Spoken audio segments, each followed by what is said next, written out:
Okay, आज हम last chapter देखेंगे जी एडमिन 1 का, वो है मूविंग डाटा। इसमें हम डिफरेंट यूटिलिटीज पढ़ेंगे, लॉजिकल डाटाबेस का बैकअप देखेंगे और डाटा मूवमेंट देखेंगे कौन कौन से टूल्स अवेलेबल है। डाटा मूवमेंट इंजन आपके पास जो अवेलेबल है 11G या 10G ऑनवर्ड आपके पास। वैसे आप जो डाटा मूवमेंट के टूल्स जो आपके पास अवेलेबल हैं प्रीवियस रिलीजेस में वो अभी भी अवेलेबल हैं।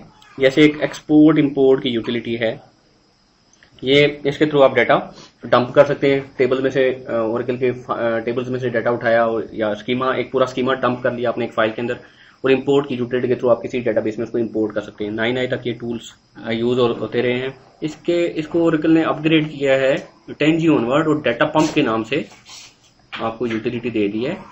उसके जो टूल्स अवेलेबल हैं वो EXP DP और IMP DP के टूल्स हैं। और ये जो है EXP IMP जो सिंपल है वो स्टिल वो भी अभी अवेलेबल है 10G में भी और 11G में भी, ठीक है। उसी तरीके से आपके पास ये तो है, आप data particular schema, particular tables और पर्टिकुलर ऑब्जेक्ट्स का बैकअप ले सकते हैं, वो DDL जनरेट कर देगा आपको, लेकिन ओरेकल के प्रोप्राइटरी फॉर्मेट में होगी। तो EXP की यूटिलिटी से जो आपका डंप जनरेट हुआ है वो IMP की यूटिलिटी रीड कर सकती है। उसी तरीके से EXP DP ने जो डंप जनरेट किया है वो IMP DP की यूटिलिटी जनरेट कर सकती है। ये लॉजिकल बैकअप के लिए या between Oracle databases data transfer करने के लिए, या आप एक रिलीज से दूसरी रिलीज पे अपग्रेड करते हैं तो आप डंप लें, नई रिलीज इंस्टॉल करें, वहां पे वो डंप इंपोर्ट कर लें, तो अपग्रेड या माइग्रेशन के लिए भी ये यूटिलिटीज यूज होती हैं। इसके बाद ओरेकल की एक और यूटिलिटी है SQL लोडर के नाम से। ये क्या करती है, आप इसके थ्रू फ्लैट फाइल्स में से डाटा लोडिंग कर सकते हैं। आपके पास लेट से फाइल्स हैं जी CSV फॉर्म में, कॉमा सेपरेटेड फाइल्स हैं आपके पास, एक्सेल में फाइल्स हैं आपके पास, नोटपैड में हैं, और उसमें डाटा है और वो आपने लोड करना है किसी टेबल में, तो आपको SQL लोडर की यूटिलिटी यूज करनी पड़ेगी। इसके भी इंटरफेसेस हैं। कमांड लाइन इंटरफेस जो है वो SQL LDR के नाम से एक यूटिलिटी है जो कि आप यूज करते हैं डाटा लोडिंग के लिए फ्लैट फाइल्स में से उठा के टेबल्स के अंदर, और इंटरप्राइज मैनेजर में भी इसका इंटरफेस अवेलेबल है। इसी तरीके से डाटा पंप का जो है वो EXP DP command line utility है या IMP DP, और इनका इंटरप्राइज मैनेजर में भी इंटरफेस अवेलेबल है, ग्राफिकली कर सकते हैं। देन थर्ड एक तरीका है एक्सटर्नल टेबल्स। एक्सटर्नल टेबल्स क्या होते हैं कि नॉर्मली आपके जो ओरेकल के टेबल्स हैं वो आपका डाटा फाइल्स में स्टोर करते हैं, और जब आप रीड करते हैं तो वो सारा प्रोसेस होता है जो हमने पढ़ा था कि कैसे डाटा रीड किया जाता है। डाटा फाइल्स में से ब्लॉक्स रीड होते हैं, फिर यूजर को डाटा रिटर्न किया जाता है। जबकि एक्सटर्नल टेबल्स के केस में आपका जो टेबल है वो उसके साथ आप कोई OS की फाइल एसोसिएट कर देते हैं। लेट से आपके पास एक्सेल की एक फाइल है, तो आप चाहते हैं कि वो डाटा ओरेकल में आपको अवेलेबल हो जाए। एक तो तरीका कि लोड करें, दूसरा तरीका क्या करें, उस फाइल को किसी टेबल के साथ लिंक कर दें। अब टेबल में से डाटा क्यूरी करेंगे तो वो डायरेक्टली उस OS की फाइल में से डाटा रीड करके आपको दिखाएगा। वो रीड ओनली होगा आपके लिए, इनको आप अपडेट नहीं कर सकते हैं। वो एक्सटर्नल टेबल्स में जो डाटा होगा आप उसके थ्रू क्यूरी कर सकते हैं, उसके थ्रू आप किसी और टेबल में डाटा उठा के इंटरनल टेबल में डाटा लोडिंग कर सकते हैं, लेकिन वो जो एक्सटर्नल टेबल्स होते हैं वो अपडेटेबल नहीं होते जी। सिलेक्ट स्टेटमेंट चल सकती है उसके ऊपर। सो हम ये 3 यूटिलिटीज पढ़ेंगे। हम नॉर्मल जो इंपोर्ट एक्सपोर्ट की यूटिलिटी है वो तो नहीं कवर कर रहे, हम डाटा पंप, SQL लोडर और एक्सटर्नल टेबल्स, ये 3 यूटिलिटीज पढ़ेंगे इस लास्ट चैप्टर के अंदर। तो अगर डाटा पंप का आर्किटेक्चर देखा जाए तो DBMS अंडरस्कोर डाटा पंप के नाम से आपके पास एक पैकेज है। इसको ओरेकल ने डाटा मूवमेंट या मेटा डाटा मूवमेंट इंजन का नाम दिया है, डाटा पंप। इसमें बहुत सारे प्रोसीजर्स हैं जो कि आप डायरेक्टली कमांड लाइन से यूज कर सकते हैं, SQL प्लस से या किसी और थर्ड पार्टी टूल से, या ओरेकल के अपने प्रोवाइडेड इसके इंटरफेसेस हैं, EXP DP IMP DP command line tools हैं, इसके थ्रू आप डाटा लोडिंग अनलोडिंग कर सकते हैं। तो इसमें आप जो इनके थ्रू आप जो डाटा लोडिंग अनलोडिंग करेंगे वो डायरेक्ट पाथ हो सकती है, या आप मेटा डाटा आप एक्सट्रैक्ट कर सकते हैं इसके थ्रू, और आप इसके थ्रू एक्सटर्नल टेबल्स में भी डाटा लोडिंग अनलोडिंग कर सकते हैं data DBMS underscore data pump के थ्रू। आगे हम चल के साथ देखेंगे ये सारा आर्किटेक्चर, तो आपको अंडरस्टैंडिंग हो जाएगी। Data pump is callable via DBMS underscore data pump package है ये, और following tools are available EXP DP IMP DP and web based interface. आप क्या कर सकते हैं, data file copying, direct path, external tables and network link. तो data pump के थ्रू किया क्या जा सकता है, लेट से आपके पास 2 डेटाबेसेस है, मल्टीपल टास्क कर सकते हैं। लेट से आपके पास you have a particular production database और एक आपके पास टेस्ट डेटाबेस है। तो आप प्रोडक्शन में से आपने कुछ टेबल्स का बैकअप आपको चाहिए और टेस्ट में आपने लोड करना है। तो आप एक तरीका ये है कि आप EXP DP यूज करें प्रोडक्शन पे, वो जो टेबल्स हैं उनको एक डंप फाइल के अंदर लोड कर लें, सेव कर लें, अनलोड कर लें, और वो डंप फाइल आप शिफ्ट करें टेस्ट के ऊपर।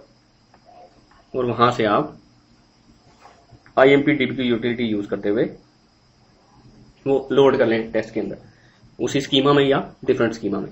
दूसरा तरीका ये है कि आप जो डेटा पंप है उसको नेटवर्क बेस्ड यूज कर लें। आप क्या करेंगे, EXPDP चलाएं और वो इंस्टेंट के फाइल किसी डंप फाइल के अंदर वो डाटा लेके जाए, वो रन टाइम पे वो डाटा एक डेटाबेस से उठाए, जो भी आपके रिक्वायर्ड टेबल्स हैं, रिक्वायर्ड स्कीमा है, और ओवर द नेटवर्क दूसरी डेटाबेस के अंदर उसको इंपोर्ट भी करते। तो नेटवर्क बेस्ड इंपोर्ट भी पॉसिबल है इसके through, import and export. And selected schema, selected data, एक टेबल में से परसेंटेज ऑफ डाटा आपको चाहिए, लेट्स से 10% डाटा चाहिए, सैंपल डाटा आपको चाहिए, या आपके पर्टिकुलर वेयर क्लास की बेस के ऊपर आपको डाटा चाहिए, पर्टिकुलर ऑब्जेक्ट्स चाहिए, तो वो सारा काम इसके थ्रू किया जा सकता है। वो इंपोर्ट एक्सपोर्ट के थ्रू भी किया जा सकता है, लेकिन इसके थ्रू ज्यादा ग्रैनुलर लेवल पे वो चीजें की जा सकती है। और ये आप ये भी कर सकते हैं कि आप फिजिकल डेटाबेस का बैकअप ले रहे हैं आरमेन के थ्रू, या डेटा फाइल्स को यूजर मैनेज बैकअप मोड के थ्रू आप कॉपी कर रहे हैं, तो एडेड तौर पे आप डेटा पंप के थ्रू पर्टिकुलर पूरी डेटाबेस का या पूरे स्कीमा का या सेट ऑफ टेबल्स का एक्सपोर्ट लेके भी रख सकते हैं। So it is up to you, ठीक है। आगे चलते हैं जी। डेटा पंप के बेनिफिट्स क्या हैं जी? Fine grained object and data selection, जैसे मैंने आपको बताया, अपनी मर्जी से आप डाटा एंड ऑब्जेक्ट सेलेक्ट कर सकते हैं। Explicit specification of database version, आप किस वर्जन के लिए वो एक्सपोर्ट कर रहे हैं। लेट्स से 11G रिलीज 2 है, तो आप चाहते हैं कि वो एक्सपोर्ट हो 10G रिलीज 1 के हिसाब से, तो वो 10G रिलीज 1 में ताकि आप इंपोर्ट कर सकें आप। तो बैकवर्ड कंपैटिबिलिटी भी है, पैरेलल एग्जीक्यूशन है, मल्टीपल पैरेलल प्रोसेसेस वो कर सकते हैं। एस्टिमेशन ले सकते हैं जी, कितना स्पेस लेगी ये, जब आप एक्सपोर्ट करेंगे तो हार्ड डिस्क पे कितनी स्पेस चाहिए होगी। And network mode in a distributed environment, जैसे मैंने आपको बताया, डायरेक्टली एक डेटाबेस से डाटा एक्सट्रैक्ट करे और दूसरी डेटाबेस में साथ लोड भी कर दे इंस्टेड के, वो पहले फाइल के अंदर लिखे। रीमैपिंग कैपेबिलिटीज मीन्स के आपने HR का स्कीमा एक्सपोर्ट किया, तो दूसरी डेटाबेस में HR का यूजर नहीं है, एक डिफरेंट नाम से यूजर है, तो उस यूजर के अंदर इंपोर्ट कर दे, तो ये भी हो सकता है। आपके पास सोर्स डेटाबेस में डाटा डिफरेंट टेबल स्पेस में, डेस्टिनेशन में डिफरेंट टेबल स्पेस में आप स्टोर करना चाहते हैं, और इसके अलावा और बहुत सारी रीमैपिंग की कैपेबिलिटीज आप ऑब्जेक्ट्स लेवल पे रीमैपिंग कर सकते हैं। Data sampling and Meta data compression, इसको सैंपल भी कर सकते हैं कि हर टेबल में से 10%, 5%, 10% या जो भी आप क्राइटेरिया देंगे वो डाटा उठाए, और फर्दर इसको जब फाइल के अंदर अनलोड करे तो वो कंप्रेशन भी करे उसको। Compression of data during a data pump export, आप एक्सपोर्ट करते वक्त डाटा कंप्रेस करके दूसरी साइड पे सेंड करें, वहां से डाटा लोडिंग हो, चाहे ये नेटवर्क बेस्ड लोडिंग है चाहे फाइल बेस्ड है, ये सारी चीजें की जा सकती हैं। Security through encryption and ability to export XML type of data as C logs and legacy mode to export old import and export files, इसमें लेगेसी मोड भी अवेलेबल है, इसके थ्रू आप पुरानी फाइल्स को भी इंपोर्ट एक्सपोर्ट कर सकते हैं। अच्छा, डेटा पंप के लिए जो आपको ऑब्जेक्ट चाहिए, आपको एक डायरेक्टरी क्रिएट करनी पड़ती है डेटाबेस में।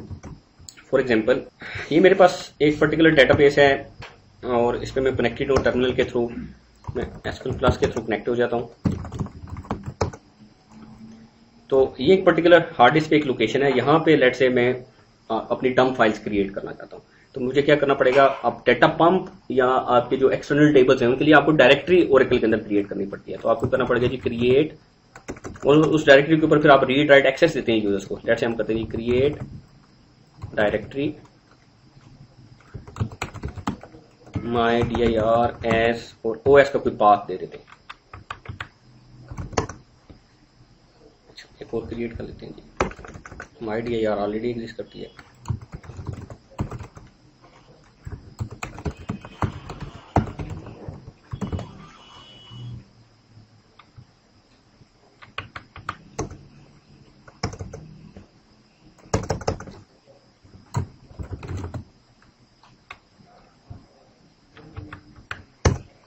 ठीक है, अब आपकी ये डायरेक्टरी डाटा dir के नाम से क्रिएट होगी और ये पॉइंट कर रही है OS के ऊपर इस पाथ को। अब आप इस डायरेक्टरी के ऊपर डिफरेंट यूजर्स को आप चाहते हैं कि HR यूजर अपना स्कीमा एक्सपोर्ट कर सके, तो HR यूजर को इस डायरेक्टरी के ऊपर आप रीड राइट एक्सेस दे सकते हैं। तो फॉर एग्जांपल मैं कर सकता हूँ grant read comma write on directory data dir to HR, ठीक है।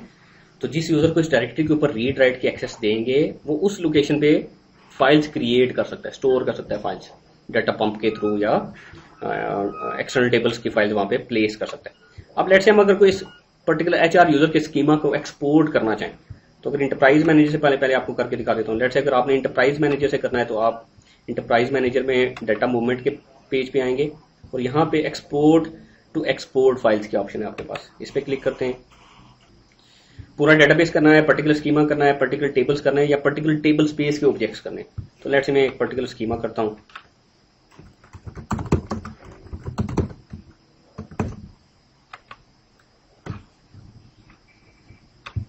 कंटिन्यू करते हैं।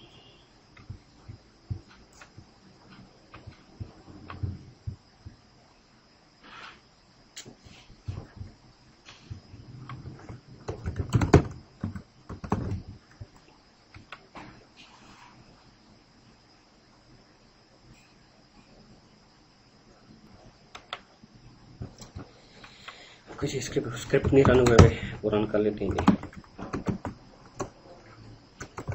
पानी देते हैं यार मुझे।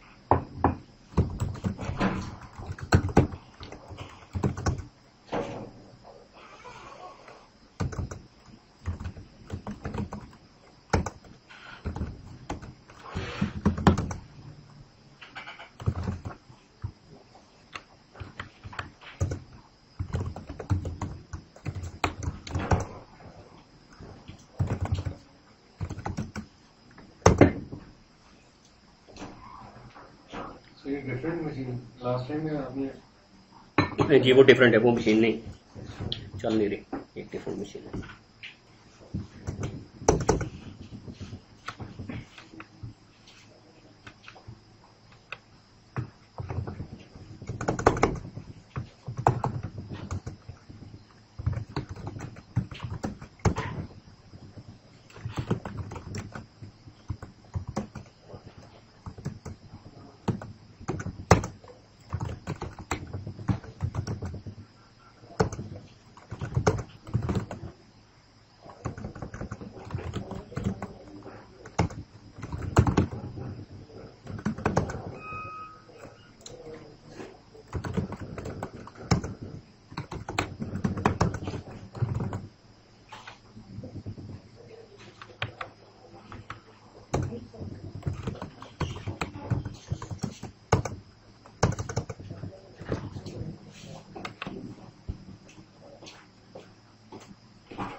सो हम यहाँ पे स्कीमा सेलेक्ट कर लेते हैं जिसको हमने एक्सपोर्ट करना है।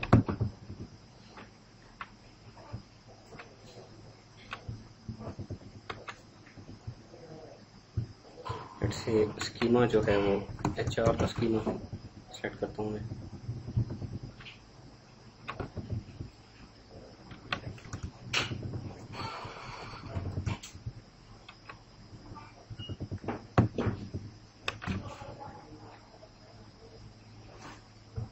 ठीक है जी, HR स्कीमा है हमारे पास। नेक्स्ट करते हैं।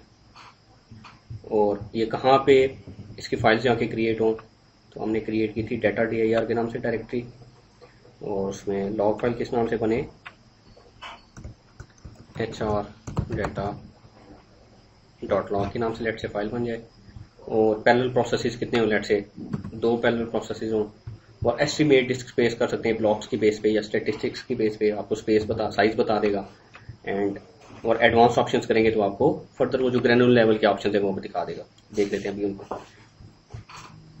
तो ये आपकी डायरेक्टरी ऑब्जेक्ट है जिसमें वो पीछे जो उसने पूछा था उसमें लॉग फाइल कहाँ पे क्रिएट हो। ये आपकी फाइल जो एक्चुअल फाइल है जिसमें आपका डाटा डंप होगा वो कहाँ पे क्रिएट हो, उस फाइल का नाम क्या बने। तो EXP डाटा %u होगा तो आगे यूनिक नंबर आगे अपेंड कर देगा .dmp। आप अपनी मर्जी से फाइल का नाम दे सकते हैं।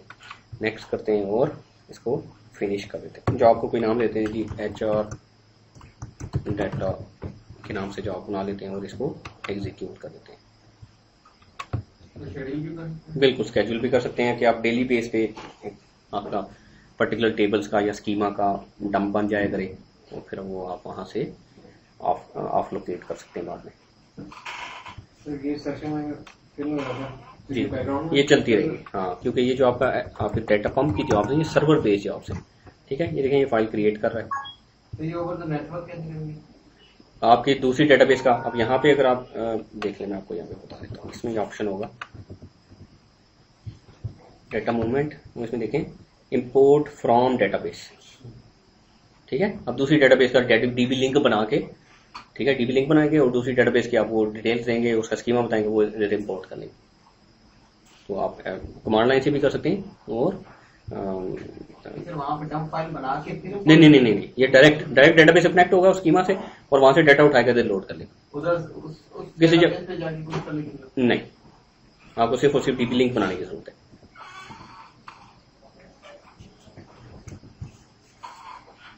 ऑब्जेक्ट एग्जिस्टेंस होती है वो जी? ऑब्जेक्ट एग्जिस्टेंस होती है जो हम इंपोर्ट कर रहे थे, तो ऑलरेडी ऑब्जेक्ट एग्जिस्ट कर बाय डिफॉल्ट वो जो है ना एरर देगा। ठीक है, उसको आपके जो ऑब्जेक्ट्स के ऑलरेडी एग्जिस्टेंस है उस केस में उसको अगर वो ऑलरेडी ऑब्जेक्ट मिल जाता है तो वो उस पर एरर दे देता है, बाकी ऑब्जेक्ट्स को इंपोर्ट करता है, उसका डाटा भी इंपोर्ट नहीं करता। इग्नोर इक्वल टू यस करते हैं आप, जैसे नॉर्मल इंपोर्ट एक्सपोर्ट में करते हैं, तो उसमें फिर वो एग्जिस्टेंस को इग्नोर कर देता है, फिर वो अगर ऑलरेडी एग्जिस्ट कर रहे हो तो। ठीक है जी, ये सर हमने परफॉर्म करके देख लिया। डायरेक्टरी क्रिएशन हमने देख ली थी, एंटरप्राइज मैनेजर भी डायरेक्टरी क्रिएशन कर सकते हैं। Data pump export and import clients EXP DP के थ्रू आप क्या कर सकते हैं कि डेटा पंप की एक जॉब क्रिएट करते हैं। एक्चुअली जब भी आप रन टाइप की भी कर रहे हो तो वो एक जॉब बनाता है for the time being database के लिए, डेटाबेस के अंदर जो कि वन टाइम रन होगी। वो एक मास्टर टेबल बनाएगा, उसमें उस डेटा पंप की जॉब की डिटेल्स होंगी। अगर वो वन टाइम जॉब है तो मास्टर टेबल क्या होगा, जब वो जॉब एग्जीक्यूट होगी तो उसके बाद वो मास्टर टेबल ड्रॉप हो जाएगा, एम्प्टी हो जाएगा। तो लेकिन अगर आप एक ऐसी जॉब क्रिएट करते हैं EXP DP की जो रीअकरिंग होगी तो वो फिर ये एग्जिस्ट करता रहेगा और हर दफा वो जॉब री एग्जीक्यूट होगी।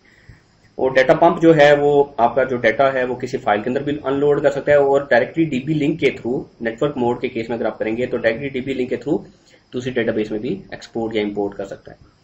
तो डेटा पंप के थ्रू अगर आप डंप फाइल में लेके जाएंगे तो डंप फाइल आप दूसरी मशीन पे ले जाएंगे, वहां से फिर आप इंपोर्ट के थ्रू इसको IMP DP के थ्रू वो जो डंप फाइल है वो इंपोर्ट कर सकते हैं। तो ये आपका जो डेटा पंप की जो जॉब है, नॉर्मल इंपोर्ट और एक्सपोर्ट में डिफरेंस क्या था कि वो आप क्लाइंट साइड से अगर आप नॉर्मल एक्सपोर्ट की जॉब इन्वोक करते हैं या यूटिलिटी इन्वोक करते हैं तो आपकी जो डंप फाइल आपकी क्लाइंट मशीन पे बनती है, जबकि इस केस में ये EXP DP IMP DP के केस में आपकी जो फाइल है वो सर्वर के ऊपर बनेगी। सर्वर क्योंकि वो जो डायरेक्टरी है आपका पाथ वो सर्वर के ऊपर किसी वो नेटवर्क मैप ड्राइव भी हो सकती है, लेकिन बाय डिफॉल्ट वो सर्वर की कोई ना कोई डिस्क होगी, वहां पे जाके फाइल बनेगी। जबकि नॉर्मल इंपोर्ट एक्सपोर्ट के केस में आप जहां से एक्सपोर्ट की यूटिलिटी इन्वोक करते हैं फाइल वहां पे आके क्रिएट होती है, क्लाइंट साइड पे क्रिएट होती है, जबकि ये सर्वर साइड यूटिलिटी है। अच्छा, इंटरफेसेस जो हैं, कमांड लाइन है, पैरामीटर फाइल इसकी बनाई जा सकती है। कमांड लाइन से एक दफा करके देख लेते हैं इसको।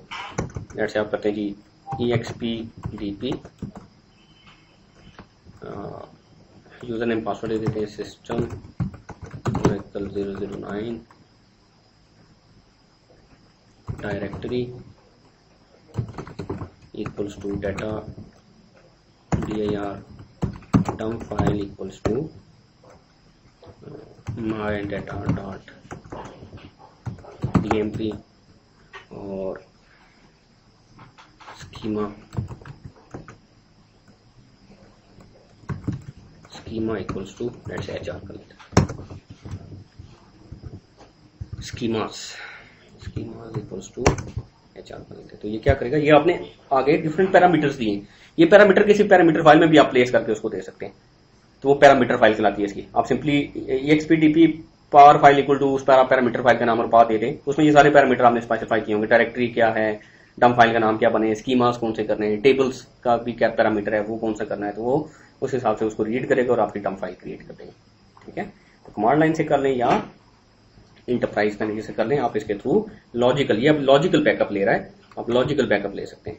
तो data pump export import mode में फुल है, स्कीमा है, टेबल स्पेस है, ट्रांसपोर्टेबल टेबल स्पेस है। नेक्स्ट बुक में पढ़ेंगे ट्रांसपोर्टेबल टेबल स्पेस क्या होती है। आप एक डेटाबेस की कुछ टेबल स्पेसिस की फाइल्स उठा के दूसरी डेटाबेस के अंदर प्लग इन कर सकते हैं। मींस कि एक डेटाबेस का बैकअप उठाया कुछ टेबल स्पेसिस का और दूसरी डेटाबेस एक टेस्ट डेटाबेस चल रही है, उसमें जाके वो टेबल स्पेस ऑलरेडी उस नाम से एग्जिस्ट नहीं करती, आपने वो टेबल स्पेस उस पर्टिकुलर डेटाबेस का पार्ट बना दी, तो ट्रांसपोर्टेबल टेबल स्पेस के थ्रू ये कर सकते हैं। तो ये डाटा मूवमेंट के पेज के ऊपर ये लिंक है कि आप इसको देख लीजिएगा। ये कमांड लाइन से IMP DP यूजर नेम देंगे, डायरेक्टरी देंगे, डंप फाइल का नाम, पैरेलल का पैरामीटर है, कंटेंट ऑल करेंगे या आप परसेंटेज बता सकते हैं, टेबल्स में पर्टिकुलर टेबल्स का नाम, लॉग फाइल में लॉग फाइल का नाम, जॉब नेम अपनी मर्जी के देना चाहें तो दे सकते हैं, अदरवाइज नहीं देंगे, जैसे मैंने नहीं कुछ पैरामीटर्स मैंने नहीं दिए तो वो क्या करेगा, वो जॉब अपनी मर्जी से जॉब का नाम दे देगा। ट्रांसफॉर्म में आप स्टोरेज के पैरामीटर्स बता सकते हैं कि क्या एक्सटेंड्स के साइजेस क्या करे जब इंपोर्ट करे, ताकि उस हिसाब से एक्सटेंड के साइज हो, एक्सटेंड का साइज चेंज करना चाहते हैं एंड सोने के कंपोनेंट्स आप चेंज करना चाहते हैं तो वो आप इंपोर्ट करते वक्त या एक्सपोर्ट करते वक्त भी कर सकते हैं। अच्छा, ट्रांसफॉर्मेशन जो की जा सकती है रीमैप डाटा फाइल, ये उस केस में यूज होती है जब आप ट्रांसपोर्टेबल टेबल स्पेस का फीचर यूज करें। लेट्स से एक डेटाबेस की कुछ टेबल स्पेसिस को बैकअप लेके दूसरी डेटाबेस के अंदर उनको प्लग इन करना चाहते हैं, तो वो रीमैप डाटा फाइल यूज करते हैं। Remap table space by default क्या होता है, लेट्स से आपके पास जो सोर्स डेटाबेस है, जो सोर्स डेटाबेस है उसमें आपका जो डाटा है वो एचआर यूजर के अंडर है, और एचआर यूजर का जो डाटा है वो यूजर्स की टेबल स्पेस में। तो डेस्टिनेशन में लेट्स से एचआर का यूजर एग्जिस्ट करता है, लेकिन वो जो उसके पास टेबल स्पेस है यूजर्स के नाम से, डेस्टिनेशन में कोई टेबल स्पेस नहीं है, वहां पे डाटा के नाम से टेबल स्पेस है। तो बाय डिफॉल्ट जब आप डाटा पंप के थ्रू यहां से EXPDP के थ्रू इसको एक्सपोर्ट करेंगे, तो जब और IMPDP के थ्रू यहां पे इंपोर्ट करेंगे टेस्ट के अंदर जाके, तो क्या होगा कि वो अगर इस नाम से टेबल स्पेस एग्जिस्ट नहीं करती तो एरर दे देगा वो, क्योंकि उसी नाम से टेबल स्पेस होनी चाहिए, उसी नाम से यूजर भी होना चाहिए, तब जाके इंपोर्ट करेगा, अदरवाइज एरर देगा। और अगर ये केस है तो फिर आप ये कर सकते हैं कि इंपोर्ट करते वक्त रीमैप अंडरस्कोर टेबल स्पेस के नाम से एक पैरामीटर है, जिसमें आप बताते हैं old table space. For example old table space थी आपकी यूजर्स कॉलन और जो destination table space let's say data,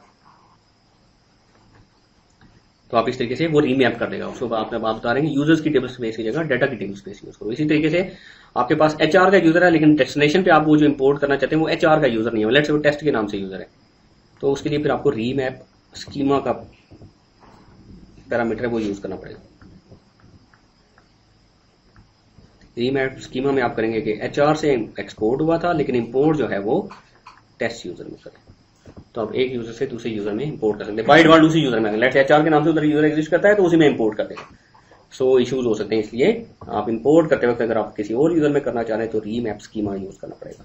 ये IMP इंपोर्ट से नहीं कर सकते? नहीं, ये डाटा पंप डेटा दूसरे यूजर में नहीं कर सकते, उसमें फ्रॉम यूजर टू यूजर का वो पैरामीटर है, ठीक है, उसमें भी हो सकता है। इसमें पैरामीटर डिफरेंट है, उसमें पैरामीटर डिफरेंट है, ठीक है। तो रीमैप स्कीमा, इसमें रीमैप टेबल है, आप एचआर का टेबल का डाटा एचआर बैकअप के अंदर एक टेबल है, वो उस नाम से टेबल है, उसमें करना चाहते हैं, नया टेबल नहीं बनाना चाहते ऑलरेडी, लेकिन टेबल का स्ट्रक्चर 100% सेम होना चाहिए। तो क्या करेगा, आपका वो नया टेबल नहीं बनाएगा, आपका एग्जिस्टिंग एक टेबल है लेकिन उसका नाम डिफरेंट है, स्ट्रक्चर बिल्कुल वही है, तो आप वो टेबल का नाम भी बता सकते। फॉर एग्जाम्पल एचआर का डॉट एम्प्लॉयज का जो टेबल है वो टेस्ट डॉट एम्प के टेबल में डाटा लोड हो जाए, तो इस तरीके से भी किया जा सकता है। रीमैप डाटा, उसमें आप जो है अपनी मर्जी से जो है वेयर क्लास लगा के अपनी मर्जी से पर्टिकुलर डाटा सिर्फ लोड कर सकते हैं। टेबल का नाम भी चेंज कर सकते हैं? जी जी, एक टेबल का डाटा किसी और नाम से टेबल में इंपोर्ट, हाँ वो आपके पास वो टेबल एग्जिस्ट करना चाहिए, ठीक है, वो डेस्टिनेशन के ऊपर, या वैसे ये कि टेबल बना भी देगा एम्प्लॉयज की जगह, हाँ एम्प का टेबल बना देगा ये, मतलब अगर आप रीमैप्स को यूज करेंगे तो वंस ये जॉब अगर आप रन करें तो आप इस जॉब को मॉनिटर कर सकते हैं इंटरप्राइज मैनेजर में भी, और DBA_jobs का एक व्यू है उसके थ्रू, उससे भी DBA_scheduler_jobs और DBA_running_jobs के व्यूज हैं, उनके थ्रू आप इनको मॉनिटर कर सकते हैं। ये कैसा जॉब डेटाबेस के अंदर रन हो रहा था, तो अगर आपका वो डायरेक्ट से आपने वो टर्मिनल जो ओपन किया हुआ था जिसमें ये जॉब एग्जीक्यूट कर रहे थे, वो अगर आप बंद भी कर देते हैं तो ये जॉब बैकग्राउंड पे चलती रहेगी डेटाबेस के ऊपर। आप डेटाबेस को लेगेसी मोड में भी रन कर सकते हैं, वो फिर आप लेगेसी मोड में आपका ये डंप करेगा जो आपका जो डाटा, वो आपकी IMP की यूटिलिटी वो फाइल वो रीड कर सकेगी, ठीक है। तो लेगेसी मोड के फिर डिफरेंट पैरामीटर्स हैं, वो आपको फिर यूज करने पड़ेंगे, ठीक है, वो अभी आगे डिस्कस होते हैं। लेगेसी मोड में जो पैरामीटर्स हैं तो क्या होते हैं जी, read and write files only in data pump format except EXP and IMP utility commands in legacy mode. Legacy mode में आप वो पुरानी कमांड भी दे सकते हैं, जैसे फाइल साइज का पैरामीटर है, क्यूरी है, उसमें आप पूरी स्टेटमेंट लिख सकते हैं, बफर्स है, कंप्रेस है, डायरेक्ट है, ये सारे जो जितने भी पैरामीटर्स की ये बात कर रहे हैं ये आप नॉर्मल इंपोर्ट एक्सपोर्ट के साथ स्पेसिफाई कर सकते थे, लेकिन अगर आप लेगेसी मोड में आप इसको रन करेंगे डाटा पंप को, तो फिर ये पैरामीटर आप डाटा पंप के साथ भी यूज कर सकते हैं बैकवर्ड कंपैटिबिलिटी के लिए, ठीक है। ये सारे पैरामीटर्स हैं, जैसे उसमें फाइल का पैरामीटर, अब ये पैरामीटर्स चेंज हो गए, जैसे कंसिस्टेंट का पैरामीटर था नॉर्मल एक्सपोर्ट के अंदर, और इंपोर्ट आप ये डाटा पंप के अंदर फ्लैशबैक अंडरस्कोर टाइम के नाम से है, ग्रांट्स के नाम से था, एक्सक्लूड के नाम से, इंडेक्सेस के नाम से था, एक्सक्लूड के नाम से है, लॉग के नाम से पैरामीटर नॉर्मल एक्सपोर्ट में था वो लॉग फाइल के नाम से है, फाइल के नाम से पैरामीटर था पहले नॉर्मल एक्सपोर्ट में, अब डंप फाइल के नाम से है, ठीक है। लेट्स से हम एक नॉर्मल एक्सपोर्ट के थ्रू भी आपको ये स्कीमा एक्सपोर्ट करके दिखा देता हूँ। लेट्स में करता हूँ जी EXPDP की जगह मैं सिंपली EXP लिख देता हूँ, और इसमें फिर डायरेक्टरी का एक तो ऑब्जेक्ट खत्म हो जाएगा, इसमें डायरेक्टरी आप स्पेसिफाई नहीं करते। डंप फाइल की जगह सिर्फ फाइल का पैरामीटर होगा, और इसमें फिर आपको पूरा पाथ, क्योंकि मैं करंट, अगर या तो पूरा पाथ बताना पड़ेगा या करंट लोकेशन पे आपकी ये फाइल बना देगा, और इसमें स्कीमास का पैरामीटर इसी तरीके से है। स्कीमा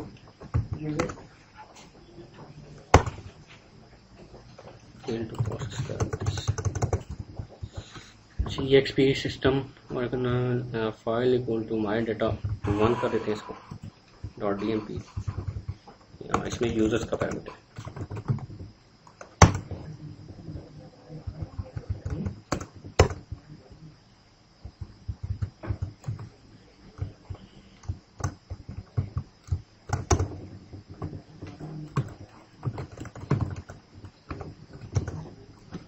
अच्छा, इसमें जो पैरामीटर है यूजर ही होता है। एरर किस पे दे रहा है देख लेते हैं।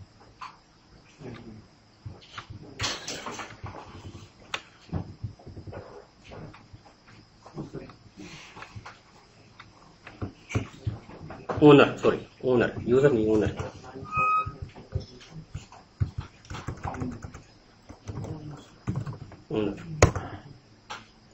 ठीक है, तो आप नॉर्मल एक्सपोर्ट यूज करेंगे तो उसके पैरामीटर्स डिफरेंट है, और ये फाइल वहां पे बनाएगा जहां से आपने इसको इन्वोक किया।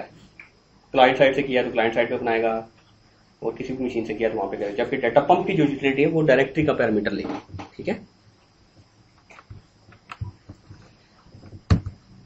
ओके जी, यहाँ पे सारे देख लीजिएगा। देन है जी एसक्यूएल लोडर की यूटिलिटी। एसक्यूएल लोडर की जो यूटिलिटी है वो आपकी फ्लैट फाइल में से डाटा उठा के ओरेकल के टेबल्स के अंदर डाटा लोड कर सकती है।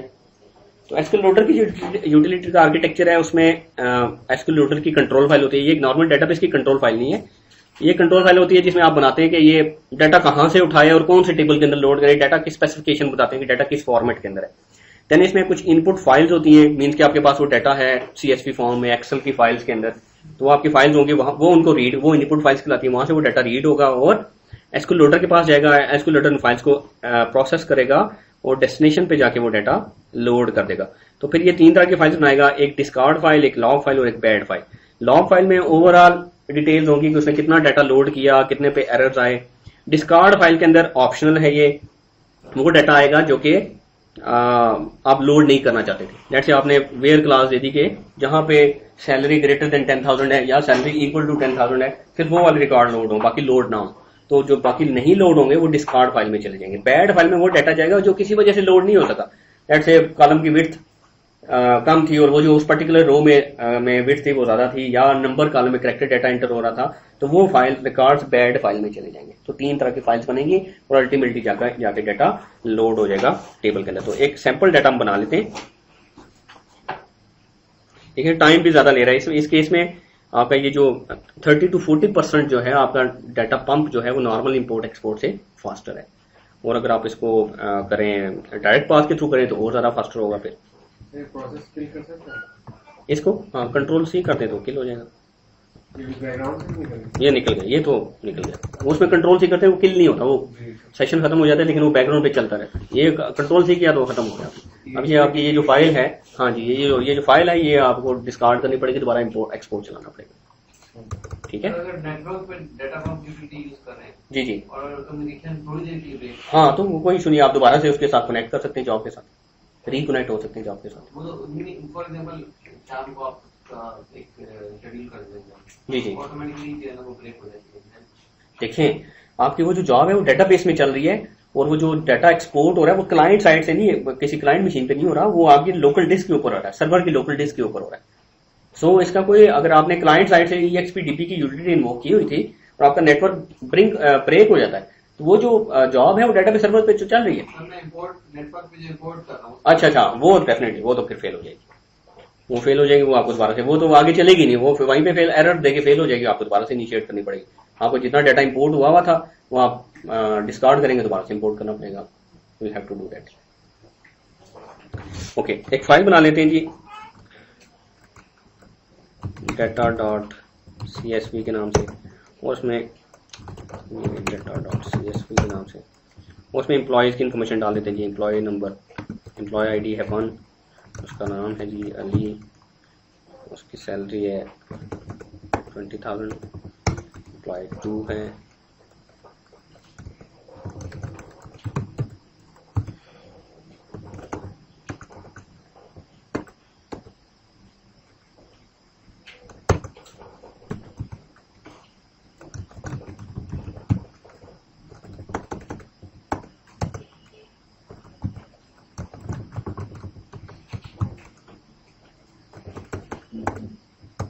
ठीक है। जैसे आपके पास ये डाटा है और ये लोड करना है। इस तरीके से आपके पास ये जो डाटा है, अगर इस स्पेसिफिकेशन देखी जाए तो ये कॉमा सेपरेटेड वैल्यूज हैं। नॉर्मली आपका जो डाटा आप अनलोड करते हैं डेटाबेस में से, तो CS किसी न किसी फॉर्मेट में या तो पाइप सेपरेटेड होता है, ये टैब सेपरेटेड होता है, या फिर वो कॉमा सेपरेटेड होता है। तो कोई ना कोई सेपरेटर जरूर होता है। तो लेट्स से आपके पास ये कॉमा सेपरेटेड डाटा है और ये आपने लोड करना है ओरेकल के किसी टेबल में। तो सबसे पहले तो आपके पास टेबल एग्जिस्ट करना चाहिए। अगर आप इंटरप्राइज मैनेजर के थ्रू बनाए करेंगे तो वो टेबल भी आपके लिए क्रिएट कर देगा। वो आपसे कहेगा टेबल क्रिएट कर दूंगा, आपको नाम पूछेगा टेबल का, टेबल भी आपके लिए क्रिएट कर देगा। लेकिन अगर आप मैनुअली कमांड लाइन से कर रहे हैं तो हमें टेबल क्रिएट करना पड़ेगा। लेट्स से मैं सिस्टम यूजर से कनेक्ट होता हूँ, एक टेबल क्रिएट कर लेता हूँ।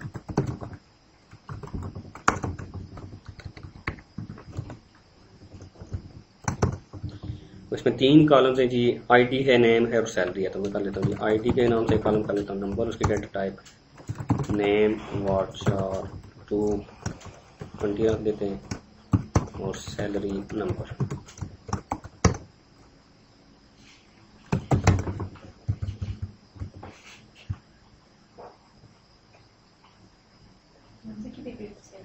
नहीं, नंबर की बिट सेट करना जरूरी नहीं है।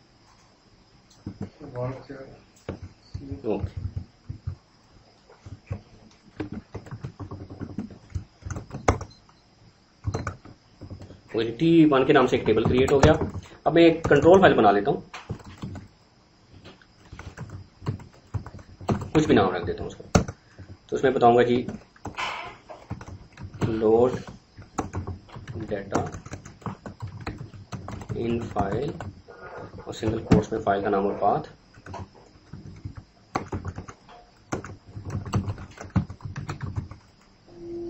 और डाटा फाइल का नाम था जी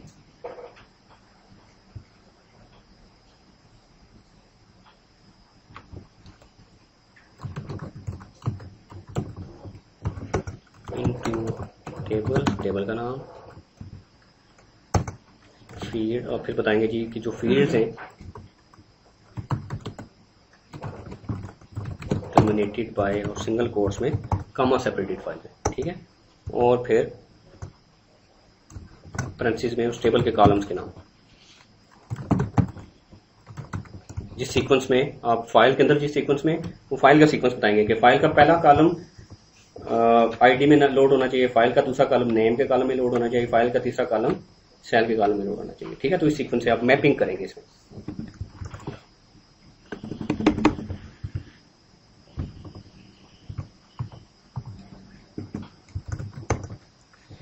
तो आप इसको लोड करें तो SQL LDR सिस्टम, उसका password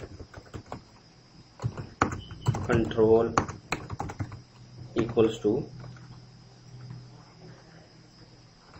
loader.ctl, file control file का नाम और पा देंगे, ठीक है। तो ये क्या करेगा, उस फाइल को रीड करेगा उस स्पेसिफिकेशन के हिसाब से, और ये डाटा उठा के टेबल के अंदर लोड कर देगा।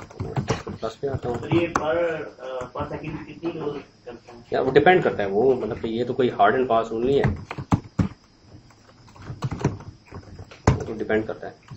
पैरेलल में भी कर सकते हैं जी, रिवर्स में एक्सेल में बंद कर सकते हैं या CSV ड्राइव किसी टेबल को बना, नहीं, वो फिर आपको क्यूरी में स्पूल करना पड़ेगा ना, वो स्पूल के थ्रू करना पड़ेगा। तो एक एक्सटेंडेड टेबल से हम पैरेलल में लगा सकते हैं, मतलब हम डिफरेंट टेबल्स में डाटा अगर उधर से रीड करें, डिफरेंट टेबल्स में डाटा फेंकें सेवरल क्राइटेरिया से। बिल्कुल बिल्कुल, तो इसमें आप वो लगा के ना आपकी क्यूरीज को वेट स्टेट में फेंकते हैं क्या, मतलब ये पैरेलल एग्जीक्यूट करते पैरेलल नहीं, वन बाय सीरियल एग्जीक्यूशन होगी, पैरेलल नहीं करते नहीं ये सीरियल एग्जीक्यूशन होगी। एक फाइल होगी ना, हाँ। इनपुट फाइल एक से ज्यादा मल्टीपल है, फाइल्स पे पैरेलल एग्जीक्यूशन हो सकती है। नहीं, लेकिन वो सारी नहीं, देखिए पैरेलल एग्जीक्यूशन क्या होगी कि वो चारों फाइल या तीनों फाइल एक वक्त में रीड कर रहा होगा और एक टेबल में डंप कर रहा होगा, लेकिन उसमें लेट से आपने कुछ फाइल्स में से डाटा है कि 2 टेबल्स में डिस्ट्रीब्यूट किया हुआ, आधा डाटा एक टेबल में जाए, आधा डाटा दूसरे टेबल में जाए, तो वो फिर क्या होगा, जो डाटा किस हिसाब से आएगा उसके हिसाब से वो लोड करता जाएगा।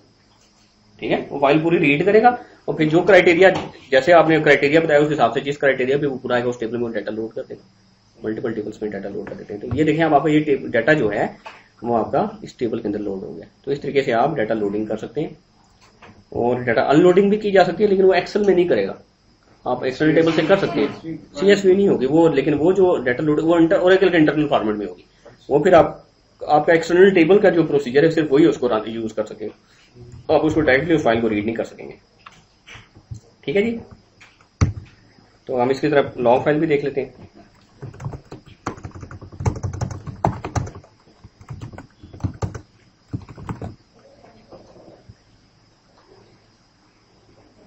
ये जी डाटा डॉट बैड के नाम से उसने बनाई, डाटा डॉट CSV के नाम से बनाई, और एक्सपोर्ट और डाटा लोड डॉट लॉग के नाम से। जो आपकी लॉग फाइल का नाम नहीं देते तो जो आपकी कंट्रोल फाइल का नाम होगा उसी नाम से वो लॉग फाइल बनाएगा और उसमें टोटल डिटेल्स आपको बताता है। ठीक है, उसमें बताते 4 रोज उसने लोड किए, 1 रो में एरर था, और वो बैड फाइल देखेंगे क्योंकि मैंने एक लास्ट जो रो थी उसमें जस्ट स्पेसिस थी, उसमें वो बैड रो आ जाती है इसमें, क्योंकि एक स्पेस थी पूरी, तो उस रो में डाटा नहीं था एक्चुअली, क्योंकि स्पेस भी एक करैक्टर है, वो लोड करने की कोशिश की, उसने लोड नहीं किया। तो अगर आप ऐसी कोई रोज जो कि बैड रोज थी वो बैड फाइल के अंदर आ जाएगी, और आपको उसकी डिटेल जो है वो लॉग फाइल से मिलेंगी कि किस वजह से लोड नहीं कर सका, वो क्या कॉलम की विड्थ कम थी, या नंबर कॉलम में आप करैक्टर डाटा एंटर करना चाह रहे थे, या क्या रीजन थी।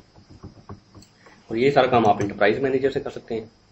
इंटरप्राइज मैनेजर में आप डाटा मूवमेंट में आए तो load data from user files का ऑप्शन है, इस पर क्लिक करेंगे तो एक विजिट चलाएगा, आपसे फाइल पूछेगा, टेबल का नाम पूछेगा, आप या फिर आप इसी विजिट में टेबल क्रिएट भी कर सकते हैं।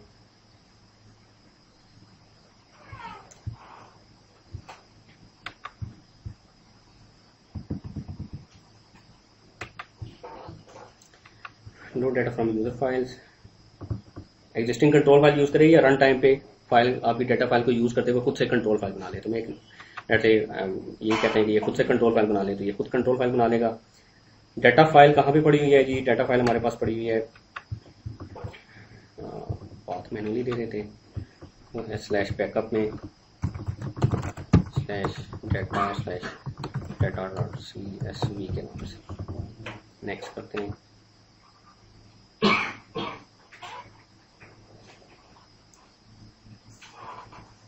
उसने फाइल रीड कर लिया है। अब ये करैक्टर डेलिमिटेड फाइल है, कोई ना कोई करैक्टर है, ठीक है, और किस टेबल में लोड करनी है वो टेबल का नाम पूछ रहा है। लेट्स से मैं एक नया टेबल क्रिएट कर लेता हूँ, स्टैंडर्ड टेबल है, ये index organise table, standard tables create करते हैं जी। टेबल का नाम T2 रख देता हूँ और ID नेम और सेल के कॉलम रख देता हूँ, उसमें इसकी डाटा टाइप नंबर रख देते हैं,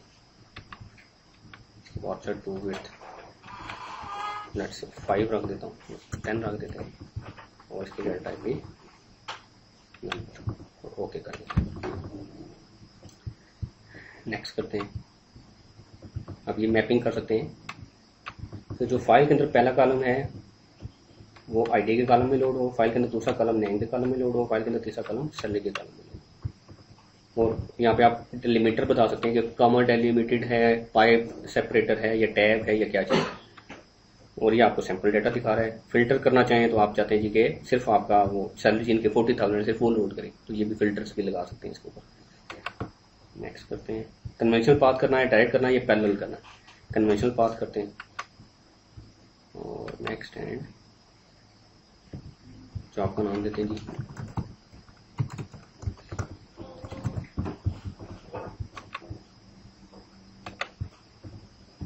कंट्रोल फाइल कंटेंट्स पे क्लिक करेंगे तो आपको कंट्रोल फाइल सारी दिखा देगा जो उसने बनाई है।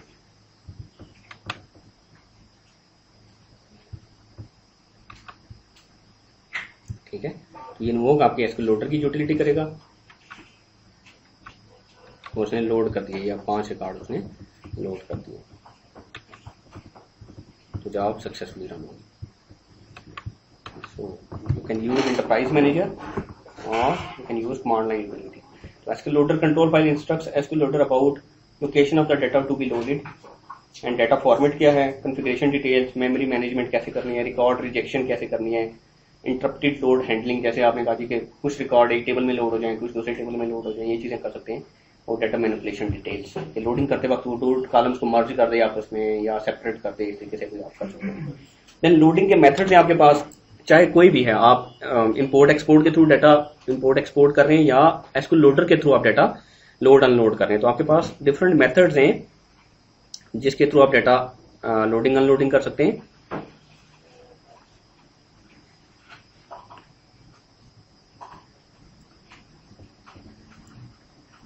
सो कन्वेंशनल पाथ डाटा लोडिंग है और डायरेक्ट पाथ है। कन्वेंशनल पाथ के केस में क्या है, कोई भी डाटा लोडिंग है, चाहे एसक्यूएल प्लस से आप एक टेबल से दूसरे टेबल में लेके जा रहे हैं, चाहे एसक्यूएल लोडर से फाइल में से ओरेकल में के टेबल में लेके आ रहे हैं, या फिर आप इंपोर्ट एक्सपोर्ट की यूटिलिटीज या डाटा पंप की यूटिलिटीज से फाइल्स के अंदर लेके जा रहे हैं या फाइल से डाटाबेस के अंदर लोड कर रहे हैं, तो दो तरीकों से डाटा लोडिंग होती है। कन्वेंशनल पाथ होती है, डायरेक्ट पाथ होती है। बाय डिफॉल्ट कन्वेंशनल पाथ है।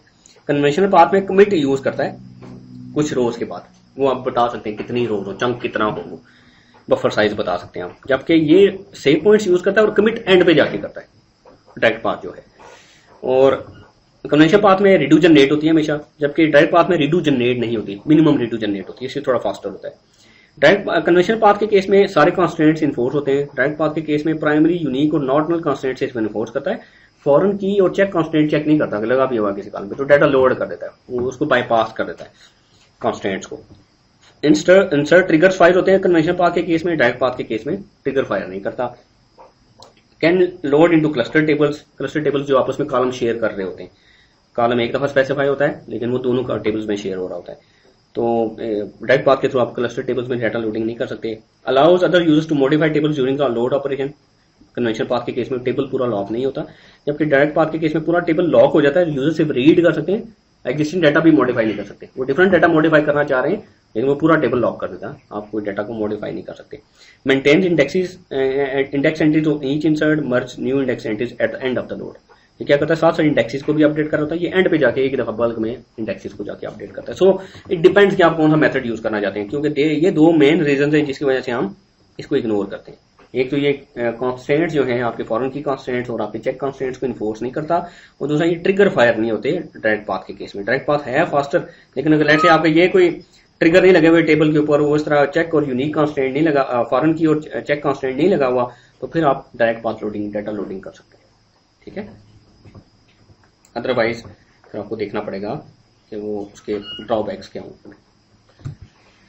ओके, देन जी एक्सटर्नल टेबल। एक्सटर्नल टेबल क्या करता है जी, आपका ओरेकल लोडर का ड्राइवर है, आपके पास दो ड्राइवर्स हैं एक्सटर्नल टेबल के साथ। ओरेकल लोडर का ड्राइवर है जो ओरेकल 9i तक यूज होता रहा है, Oracle 10G onward Oracle data pump के नाम से भी ड्राइवर अवेलेबल है जो कि फाइल्स को रीड कर सकता है। तो ओरेकल लोडर का ड्राइवर यूज कर लें या डाटा पंप का ड्राइवर यूज कर लें, दोनों भी सपोर्टेड है 11G रिलीज 2 में। तो ये क्या करेगा, आपकी फ्लैट फाइल में से डाटा उठाएगा और आपको डायरेक्टली वो डाटा, आप उसके ऊपर डाटा डायरेक्टली क्यूरी कर सकते हैं और फिर उसके ऊपर किसी भी तरह की क्यूरी चला सकते हैं। डाटा अपडेटेबल नहीं होगा लेकिन आप उसको रीड कर सकते हैं, वो data outside of your database होगा, वो डाटाबेस के अंदर स्टोर नहीं होगा। एक्सटर्नल टेबल्स के बेनिफिट्स क्या है जी, data can be used directly from the external files और loaded into another database. External data can be queried and joined directly in parallel with tables residing in the database without requiring it to be loaded first. आपके पास एक data late है, हमें उसके पास कोई report निकालनी है, तो इंस्टेड के वो पहले पूरी फाइल आप लोड करें फिर आप रिपोर्ट निकालें, आप सिंपली उसको एक्सटर्नल टेबल के साथ अटैच करें और आप उसके ऊपर रिपोर्टिंग कर सकते हैं। फिर आप the result of a complex query can be unloaded to an external file, unload भी कर सकते हैं लेकिन वो ओरेकल के प्रोप्राइटरी फॉर्मेट में होगी। You can combine the native file from different sources for loading purposes. Data warehouses में लेट है ओरेकल का डाटा वेयरहाउस है उस केस में, और ओरेकल की ही सोर्स डेटाबेसेस हैं तो उस केस में ये यूजफुल हो सकता है। ये सोर्स भी आपका ओरेकल है और डाटा वेयरहाउस भी आपका ओरेकल है, तो उस केस में आप एक डाटाबेस से डाटा अनलोड करके दूसरी डाटाबेस में लोड कर सकते हैं एक्सटर्नल टेबल्स के थ्रू। तो ये इसका पूरा सिंटेक्स है, क्रिएट करके देख लेते हैं।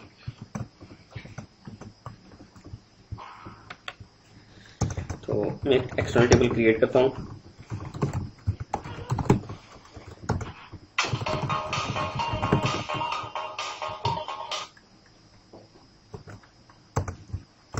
तो कॉलम की स्पेसिफिकेशंस आप उसी तरीके से देंगे जैसे एक नॉर्मल टेबल में आप देते हैं।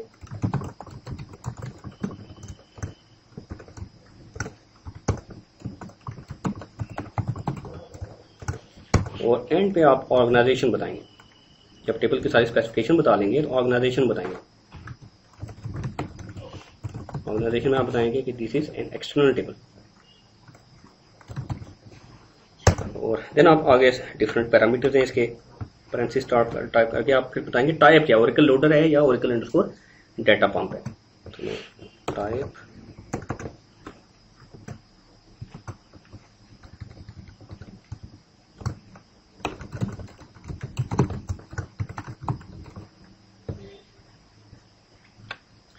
देन डिफॉल्ट डायरेक्टरी और डायरेक्टरी का नाम बताएंगे।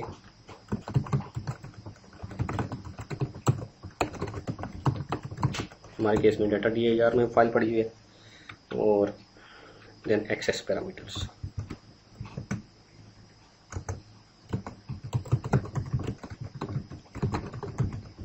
और एक्सेस पैरामीटर्स में आप बताएंगे कि वो आपके रिकॉर्ड्स जो फाइल के अंदर डाटा वो किस फॉर्मेट में है। तो records delimited by new line है,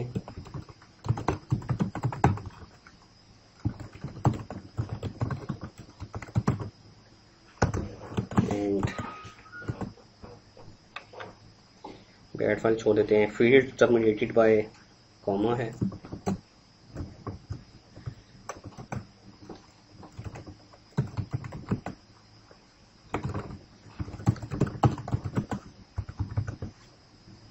and missing field values are null, ये ऑप्शनल है लेकिन दे देना चाहिए।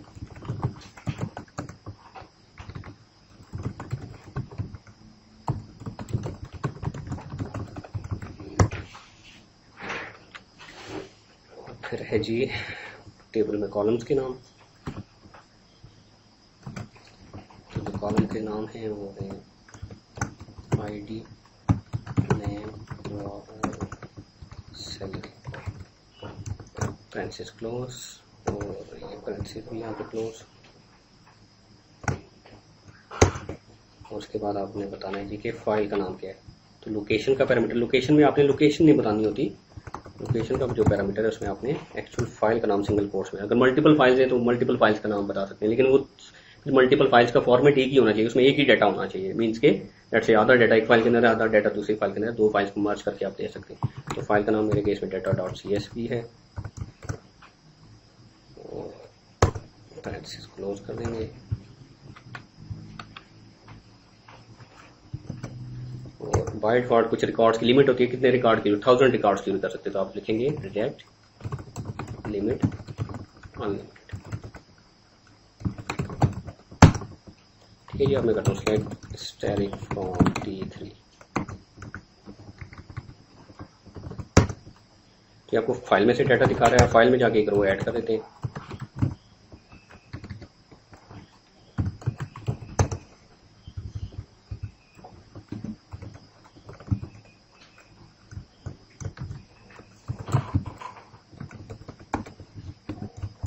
बैकेट पे रेजोल्यूट यूनिट का प्रोसेस है।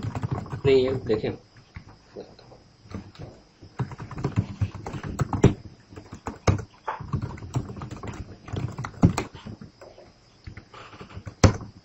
ठीक है। अब फिफ्थ रो यानी कि रन टाइम पे आपका वो डाटा उस फाइल में से उठा रहा है। जैसे मैं OS पे जाके उस फाइल को data.csv को उठा के मूव कर देता हूँ,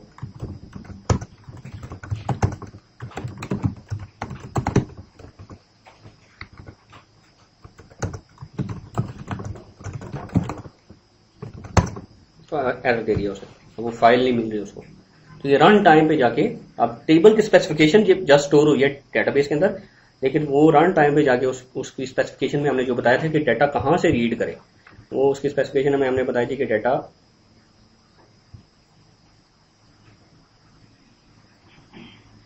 सॉरी मैंने वो ईडी कर लिया तो वो मिस हो गया। उसमें स्पेसिफिकेशन में आप बता सकते हैं कि डाटा कहाँ से लोड करें, उसमें आप डायरेक्टरी का नाम बताते हैं और एंड पे फिर आप लोकेशन में फाइल का नाम बताते हैं कि डाटा आपकी कौन सी फाइल के अंदर पड़ा हुआ है। तो ये टेबल नॉर्मल टेबल के तौर पे डेटाबेस के अंदर स्टोर होगा। मींस के इसकी जो कॉलम्स की इन्फॉर्मेशन है या टेबल्स की इन्फॉर्मेशन है वो डेटाबेस के अंदर एक टेबल क्रिएट हो जाएगा, लेकिन that is an external table. एक नॉर्मल टेबल की तरह इसको एक्सटेंस एलोकेशन नहीं होगी, इसको स्पेस एलोकेशन नहीं होगी। ये रन टाइम पे डाटा जाके उस पर्टिकुलर फाइल में से रीड करके आपको लाएगा। ठीक है। और इसी तरीके से आप एक्सटर्नल डाटा अनलोड भी कर सकते हैं। जैसे आपने एक एक्सटर्नल टेबल बनाना है, एक्सटर्नल टेबल क्रिएशन की पूरी स्टेटमेंट दे दें और एज करके सब क्यूरी दे दें। तो सब क्यूरी जो डाटा लेके आएगी वो एक इस लोकेशन के ऊपर EXTDIR के ऊपर इस नाम से फाइल्स बना के उसमें डाटा सारा ये जो जितना डाटा लेके आएगी इन फाइल्स के अंदर वो डाटा अनलोड हो जाएगा। अब ये फाइल आप किसी दूसरी डेटाबेस पे ले जाएं, वहां पे एक्सटर्नल टेबल बना के ये फाइल्स उसके थ्रू रीड कर लें आप। लेकिन ये जो एक्सटर्नल टेबल डाटा अनलोडिंग आप करेंगे, या इसको एक्सटर्नल टेबल पॉपुलेशन कहते हैं, या आप एक्सटर्नल टेबल्स के साथ ही इसको रीड कर सकते हैं। आप इसको डायरेक्ट ओपन करके रीड करेंगे तो ये ओरेकल के प्रोप्राइटरी फॉर्मेट में आप इसको डायरेक्टली रीड नहीं कर सकते, ठीक है। और एक्सटर्नल टेबल्स की इन्फॉर्मेशन आप EXT जैसे उसने आप ये डाटा क्यूरी कैसे करना है, आप सिंपली आप जैसे एक नॉर्मल टेबल से डाटा क्यूरी करते हैं, आप उसी तरीके से एक एक्सटर्नल टेबल से भी डाटा क्यूरी कर सकते हैं। आप एक नॉर्मल टेबल को एक्सटर्नल टेबल्स को ज्वाइन करके क्यूरी कर सकते हैं। अगर आपने एक्सटर्नल टेबल से डाटा उठाना है और एक नॉर्मल टेबल में आपने डाटा लोड करना है तो आप वो भी कर सकते हैं। ये आपके पास डाटा टिक्स व्यूज हैं, DB_all_user_. जो आपके ऑब्जेक्ट्स आ रहे हैं उसके अंदर ये जी बिल्कुल, टैप करते हैं जी बिल्कुल। डेटा क्या होगी, वो टेबल की टाइप क्या होगी, ऑब्जेक्ट टाइप। ये देखें, ये टेबल ही नजर आएगा आपको। और अगर आप देखेंगे ऑब्जेक्ट टाइप में देखेंगे तो एक्सटर्नल टेबल नजर आएगा। तो उसके लिए अलग से भी आपके पास एक व्यू है DBA_external_tables। तो उसमें ओनर कौन सा है, टेबल का नाम क्या है। तो आपको अलग से सिर्फ एक्सटर्नल टेबल्स अगर आपने देखने हैं तो DBA एक्सटर्नल टेबल्स को या यूजर एक्सटर्नल टेबल्स को क्लिक करके देखेंगे, ठीक है। सर आपने उसको जो मूव कर दिया तो उसकी एग्जिस्टेंस होनी चाहिए यहाँ पर इसकी चीज। नहीं, टेबल तो देखें, टेबल की स्पेसिफिकेशन तो डेटाबेस के अंदर है ना। आपने वो ऐसे जाके फाइल को चेंज किया, अब वो इसी स्पेसिफिकेशन की और फाइल ले आते हैं तो वो आपको उसमें से डाटा रीड करके दिखाना शुरू कर देता, प्रोवाइडेड के उसमें यही 3 कॉलम होते। तो देखें, फाइल OS पे आपने चढ़ी, उसका टेबल की एग्जिस्टेंस से तो कोई लिंक नहीं है। स्ट्रक्चर तो डेटाबेस के अंदर स्टोर, डाटा डिक्शनरी में स्टोर हुआ है ना।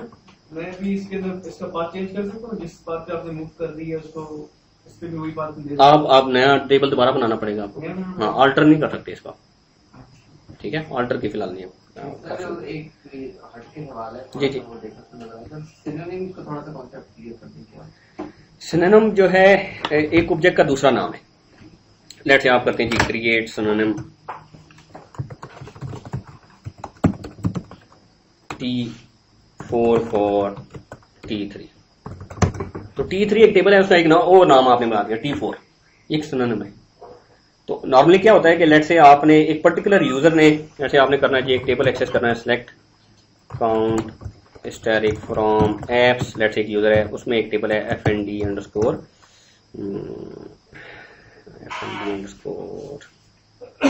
Data I think.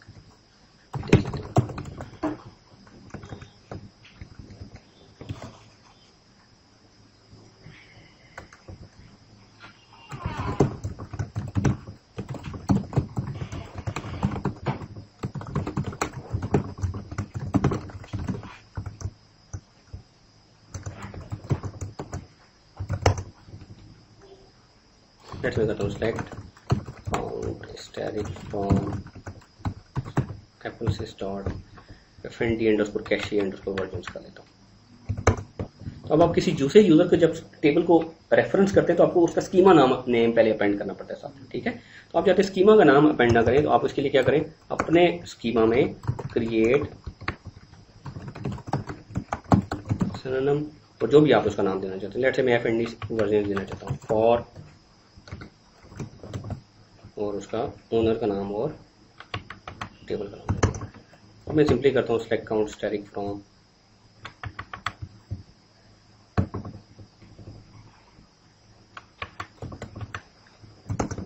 तो अब आपको स्कीमा का नाम अपेंड नहीं करना पड़ा। तो सर ये जो सिनोनिम होगा ये मतलब किसी और यूजर से लॉगिन होगी इस सिनोनिम में? ये प्राइवेट सिनोनिम हुआ है, 2 तरह के सिनोनिम होते हैं, एक पब्लिक होता है, एक प्राइवेट होता है। आप क्रिएट पब्लिक सिनोनिम करेंगे तो एक पब्लिक, उस ऑब्जेक्ट का एक पब्लिक एक और नाम बन जाएगा जो सब उसको एक्सेस कर सकते, प्रोवाइडेड को उसको उनको एक्सेस है। हाँ, वो DB लेवल पे यूनिक होगा, ठीक है। ये यूजर लेवल पे यूनिक होगा, ठीक है जी। That's it.